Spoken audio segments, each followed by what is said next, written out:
ప్రభు అయిన యేసుక్రీస్తు నామములో మీకు సమాధానం కలుగునుగాక. షలోం. అపోస్తులుడైన పౌలు తిమోతిలకు రాసిన 2వ పత్రిక 2వ అధ్యాయము 7వ వచనము. అన్ని విషయముల యందు ప్రభు నీకు వివేకము అనుగ్రహించును. దేవుని నామానికి స్తోత్రం కలుగునుగాక. మనకి వివేచించేటటువంటి జ్ఞానం చాలా అవసరం అండి. యేసు ప్రభు వారు అంటారు, పాము వలె వివేకముగా ఉండుడి.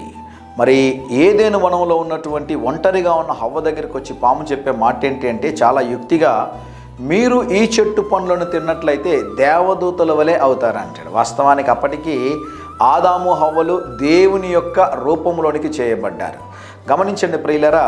అయితే సాతాను వారు ఉన్నటువంటి స్థానాన్ని, తక్కువ ఉన్నటువంటి స్థానాన్ని ఎక్కువగా చూపించాడు. వాస్తవానికి ఎందరైతే దేవుని ఆత్మచేత నడిపించబడుదురో, నింపబడుదురో వారు దేవుని కుమారులు కుమార్తెలు అనబడదని వాక్యంలో రాయబడింది. దేవుని కుమారులు కుమార్తెలు అనేది పై స్థానం అండి. దాని తరువాతనే దేవదూతల స్థానం. అయితే పాము యుక్తిగా హవ్వని మోసపరిచింది. ఎలాగూ అంటే, మీరు ఈ పండ్లను తిన్నప్పుడు మీరు దేవునితో సమానముగా అయిపోతారు. వాస్తవానికి దేవుని కన్నా కొంచెము తక్కువ అనిగా వాని చేసి ఉన్నావని 8వ కీర్తన 5వ వచనంలో రాయబడింది.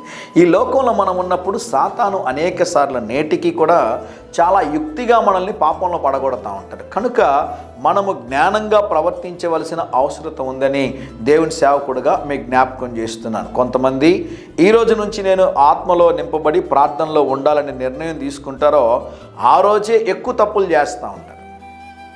ఇంక నుంచి నేను పరిశుద్ధంగా జీవించాలనుకుంటారో ఏ రోజు నిర్ణయం తీసుకుంటారో ఆ రోజే పాపంలో పడిపోతుంటారు. కారణం ఏంటి అంటే, మీరు తీసుకున్నటువంటి నిర్ణయం సాతానుకు కూడా తెలుస్తుందండి. దానికి కూడా కొంచెం శక్తి ఉంది కదా. వెంటనే సాతాను ఏం చేస్తాడో తెలుసా?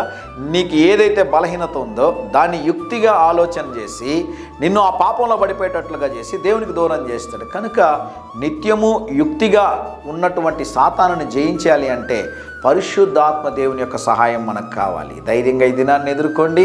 దేవుని సన్నిధి మీకు తోడుగా వచ్చునుగాక. ప్రియ పరలోకపు తండ్రి, ప్రతి విషయంలోనూ ప్రభువా జ్ఞానముగా యుక్తిగా నడుచుకున్నటకు మీరు మాకు కృపను అనుగ్రహించుమని, ఈ దినం మా ప్రియులు తలపెట్టుచున్న కార్యములో జయమును అనుగ్రహించుమని యేసు నామములో ప్రార్థిస్తున్నాము తండ్రి. Amen, amen.